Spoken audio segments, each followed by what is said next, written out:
କହିଦେବୁ କ'ଣ କେମିତି ହେଲା ଆପଣଙ୍କର? ଗତକାଲି ରାତିରେ ଇଏ ଟ୍ରାନ୍ସଫର୍ମର ଟ୍ରିପ୍ ନେଇଗଲା। ତାପରେ ଆମେ ଲାଇନ୍କୁ ପ୍ରାୟ ରାତି 2ଟା ହେଇଯାଇଥିବ। ରେଜିଷ୍ଟ୍ରେସନ୍ ଇଏ କମ୍ପ୍ଲେନ୍ ରେଜିଷ୍ଟ୍ରି ହେଲା। ରେଜିଷ୍ଟ୍ରି ହେଲା ପରେ ଲୋକ ଉଠିଲେ ଆସିଲେ। ହେଲେ ମୋର ଡିଜିରେ ତେଲ ନଥିଲା। ମୁଁ 3 ଦିନ ହେଲା ଚେଷ୍ଟା କରୁଛି ଡିଜିରେ ତେଲ ରିଜର୍ଭ କରିବା ପାଇଁ। ଏ ରିଜର୍ଭ ତେଲ ଥିଲା, ସେମାନଙ୍କୁ ଲାଗିଗଲା 3 ଘଣ୍ଟା ଖଣ୍ଡେ ଲାଇନ୍ ଦେବା ପାଇଁ। ତ ଡିଜି ବନ୍ଦ ହେଇଗଲା। ବନ୍ଦ ହେଇଗଲା ପରେ କ୍ଲୋଜ୍ଡ ଏରିଆ, ଗରମ ଦିନ, କୁକୁଡ଼ା ଫଟ ଫଟ ଫଟ 3 ଘଣ୍ଟା ଭିତରେ 5300 କୁକୁଡ଼ା ମଲେ।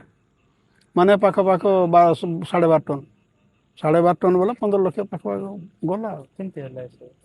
ଡିଜି ଯଦି ମୋର ଚାଲିଥାନ୍ତା କିଛି ପ୍ରୋବ୍ଲେମ୍ ହେଇନଥାନ୍ତା। ମୋର ଡିଜି ଯଦି ଚାଲିଥାନ୍ତା, ଫ୍ୟାନ୍ ବୁଲିଥାନ୍ତା, କୁଲିଂ ପ୍ୟାଡ୍ ଚାଲିଥାନ୍ତା, ମୋର କିଛି କୌଣସି ପ୍ରକାର ପ୍ରୋବ୍ଲେମ୍ ହେଇନଥାନ୍ତା। ଡିଜେଲ ନାହିଁ। ଡିଜେଲ ତ ବିଲ୍ କ'ଣ ମୁଁ ବହୁତ କଷ୍ଟରେ 30 ଲିଟର ଡିଜେଲ ଆଣି ପକାଇଥିଲି। କାଲି ବୁଲିଲେ କୋଉଠି ନାଇଁ, କାଲି ବି ବୁଲିଲି, ଆଜି ଦିନ ସାରା ବି ବୁଲିଲି।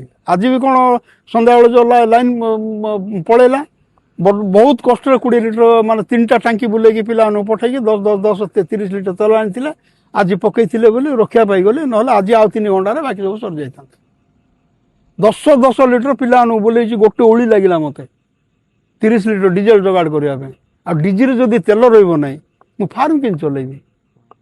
ଡିଜି ଯଦି ବନ୍ଦ ହେଇଗଲା, ଏଇଟା ବହୁତ ମାନେ ସେନ୍ସିଟିଭ୍ ଜିନିଷ ଫାର୍ମଟା। ଏଥିରେ ଲାଇନ୍ ସବୁ 24 ଘଣ୍ଟା ଲାଇନ୍ ଦରକାର। ଯଦି ଲାଇନ୍ ଗଲା, ଡିଜି ଚାଲିବାର ଅଛି। ଆଉ ଯଦି ଡିଜି ଆଉ ଲାଇନ୍ 2ଟା ଯାକ ବନ୍ଦ ହେଇଗଲା, ଫାର୍ମ କୌଣସି ପ୍ରକାର ହେବ ନାହିଁ, କୌଣସି ପ୍ରକାର ହେବ ନାହିଁ। ଠିକ୍ ଅଛି।